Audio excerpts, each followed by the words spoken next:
On August 2, 2020, a young woman named Josephine Medin left her home in Hyampom, California, for what was supposed to be a really great day. She would spend the day hiking with her boyfriend and two of her close friends. Before the four of them were gone, go out for dinner. It was during this hike that the 26-year-old would unknowingly spend her last moments alive. In today's video, we are going to look at the strange case of the missing hiker from Hyampom, California. If you found this video interesting, then please make sure to hit that like button and subscribe if you haven't already. This is my full-time job now, and I really appreciate all your support. But without further ado, let's get into the juice. So just to start off, there isn't any footage of Kay, so I used a stock photo and video of someone hiking for this thumbnail. But anyways, let's get into the video. On August 2, 2020, Kay Medin left her house around 8:40 a.m. to go meet up with her boyfriend, Justin. The couple had just moved to Hyampom, California together the month prior, and they lived in a small cottage behind the main house that Justin's parents owned. When Kay left their cottage that morning, she was wearing her favorite black tank top, gray sweatpants, and white sneakers. According to Justin, he had texted Kay the night prior asking what she wanted to do the next day, and Kay replied saying that she wanted to hike. Justin told investigators that he and Kay hiked the same trail almost every weekend, so it wasn't out of the ordinary. After meeting up with Justin, Kay and Justin drove to the trailhead of the West Fork Trail in the Angeles National Forest near Hyampom. After arriving at the trailhead, they went on the hike that Kay had wanted to do. During their hike, they came across some other friends of Kay's, Sarah and Trevor Cole. The couple had also planned on hiking that day, and when they saw Kay and Justin, they decided to join the couple and go on the hike together. According to Justin, the group walked up a fairly steep hill for about 30 minutes before reaching a flat area by a stream. He says that after reaching this area, the group took some breaks to relax and enjoy the scenery. At one point, Kay suggested that everyone take off their backpacks and put them by the stream, while they all took a break. Justin says that he briefly agreed, but then remembered that he had to use the restroom, so he went off trail to find some bushes to relieve himself. When Justin returned from searching for some bushes, he noticed that Kay was nowhere to be seen.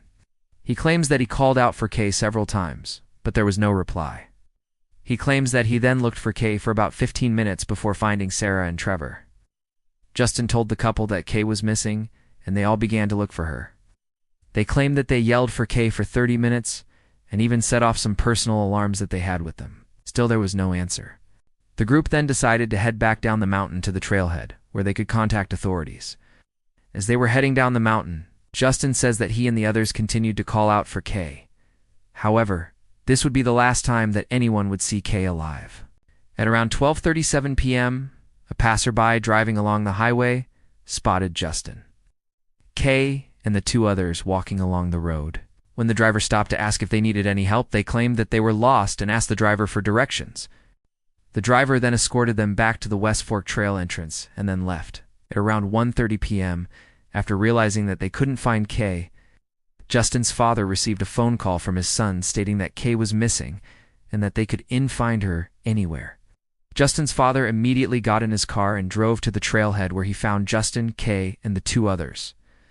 Everyone got in the Man-S truck, and they drove up the mountain to continue to search for Kay. As they were driving up the mountain, one of the men noticed Kay's backpack on the side of the road. They pulled over, and one of the men retrieved the bag and looked through it to see if there was anything inside that could identify who it belonged to. According to Justin, the men didn't find anything identifying in the backpack. However, they did find Kay's cell phone and a pair of sunglasses. At around 4:30 p.m., after searching for hours, the group made the decision to return home. They figured that if Kay wanted to be found, she would eventually come across someone who could help her and lead her to safety.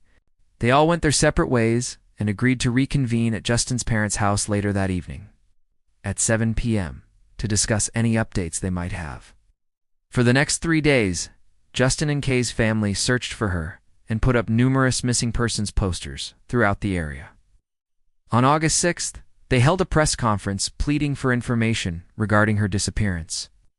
During the press conference, they told reporters that it was unlike Kay to go this long without being in contact with someone from her family. They also mentioned that Kay had taken several hikes in the area before and always followed proper procedure, such as telling someone where she was going and when she expected to be back. They said that Kay had also never just stopped responding to texts. Authorities joined the search for Kay on August 7th. A helicopter with a spotlight was used to search for Kay that night. During the search, a thermal imaging camera picked up 3 sets of footprints near where Kay's backpack was found. Investigators believe these footprints belonged to Kay and whoever was responsible for her disappearance. Throughout the next few weeks, authorities utilized cadaver dogs and helicopters in the search. However, none of these searches turned up any evidence in the case. To this day, nobody knows what happened to Kay. The case remains unsolved and her body has still not been recovered. It seems pretty obvious that this case hasn't gotten a lot of media coverage. I couldn't find any news articles or videos about the case online. I only have basic information, thanks to a tip from a viewer. The reason for this is most likely because the media doesn't want to jeopardize the investigation by releasing certain information to the public. I think that this case is definitely suspicious. I don't know why a 26-year-old woman would go missing while on a hike with her boyfriend and 2 of her friends unless foul play was involved. There aren't many places that you can go in Southern California where you can hike and not run into at least one other couple. I don't buy that there weren't any witnesses to whatever has happened to Kay. I truly believe that whoever is responsible for her disappearance purposely scared her off the trail and into a more secluded area where they were able to abduct her. Glad that this group of hikers called for help when they realized that Kay was missing. However, I don't think that they should have left the area. I think that they should have stayed there until authorities arrived. In my opinion, I think that this may have helped locate Kay sooner rather than later. One thing that I found really odd about this case is the fact that Kay's body still hasn't been recovered. I've watched a ton of true crime documentaries and covered numerous missing person-esque cases, and 99% of the time when a person goes missing and their body is not recovered, it's because they were murdered. I personally believe that Kay was not only murdered, but that her body was probably burnt or dissolved in acid. This would explain why the media has unreported on this case and why authorities have been unable to find her body. This case reminds me of the Kristen Smart case that I covered a few months ago. Kristen Smart was a 19-year-old college student who vanished after going to a party at Cal Poly San Luis Obispo in 1996. Over 25 years later, her body still hasn't been found, and neither has Paul Flores, the man who is accused of murdering her. Like Kay, Kristen's case has gone cold, and the killer still hasn't been brought to justice. What do you think happened to Kay? Do you think that her body will ever be recovered? Let me know your thoughts in the comments below. That's all I have for you today. Thank you guys so much for watching. If you enjoyed this video, please make sure to hit that like button. I truly appreciate when you guys do that for me. Also, if you haven't already, please subscribe. I would love for this to become my full-time job, and I'm working towards being able to do that. Anyways, I'll see you guys next time.